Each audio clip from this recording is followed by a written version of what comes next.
Salut à tous, le journal du foot de ce vendredi 11 octobre. Les Bleus vont tenter de faire un pas de plus vers la qualification pour l'Euro 2020. L'équipe de France affronte l'Islande à Reykjavik. Les joueurs de Didier Deschamps, co-leader de leur groupe en compagnie de la Turquie, se méfient de cette équipe islandaise, souvent performante à domicile. Coup d'envoi à 20h45. La Belgique est le premier pays qualifié pour l'Euro 2020 grâce à sa très nette victoire contre Saint-Marin 9-0.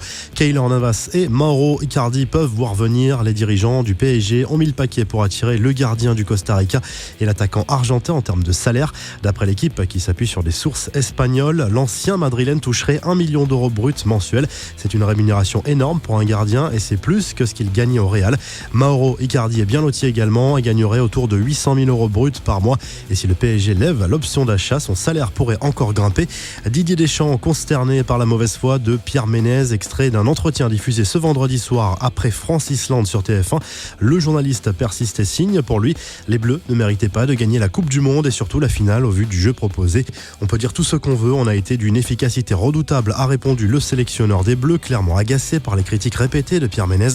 Quelques infos en bref et en images. La vanne de Malik Bentala sur Kylian Mbappé, interrogé sur RMC dans l'émission Team Dugas sur la vie amoureuse de l'attaquant du PSG.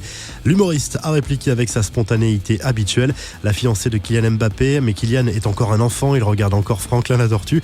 Il n'est pas du tout là-dedans. L'humoriste a également évoqué son interdiction de stade pour avoir brandi un fumigène allumé lors du match PSG-Real.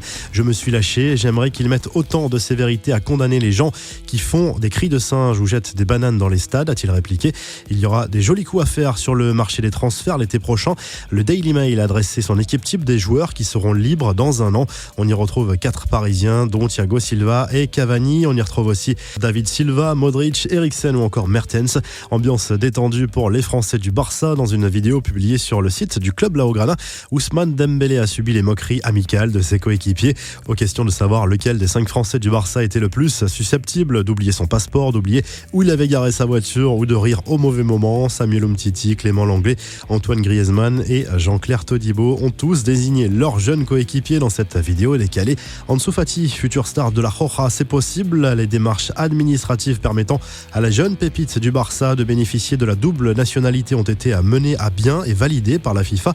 Il devient sélectionnable avec l'Espagne. Le coup de gueule de Thibaut Courtois depuis sa sortie à la mi-temps du match de Ligue des Champions contre Bruges. Certains médias évoquent des problèmes d'anxiété chez le Belge. Le gardien madrilène a balayé d'un revers de main ces informations et demande plus de respect.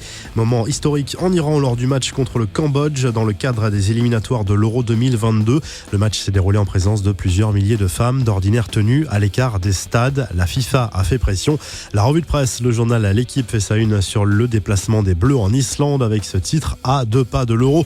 Le premier peut être fait ce vendredi à Reykjavik avant la réception de la Turquie lundi. Le journal AS explique que le Real Madrid prépare l'avenir et pense notamment à Erling Haaland, le jeune buteur de Salzbourg. Le Norvégien, 19 ans seulement, enchaîne les buts cette saison et s'est montré à son avantage en Ligue des Champions déjà. Le Mundo Deportivo consacre sa une à Messi. L'Argentin a assisté à la première à Barcelone du dernier spectacle du Cirque du Soleil qui s'inspire très largement du parcours de la star du Barça, un sacré coup de pub. En Italie, le Corriere dello Sport fait sa une sur Cristiano Ronaldo qui se rapproche de la barre des 700 buts en carrière et qui fabrique encore un peu plus sa légende d'année en année. Vous retrouvez toute l'actu foot sur topmercato.com, l'appli Top Mercato et à très vite pour un nouveau journal du foot.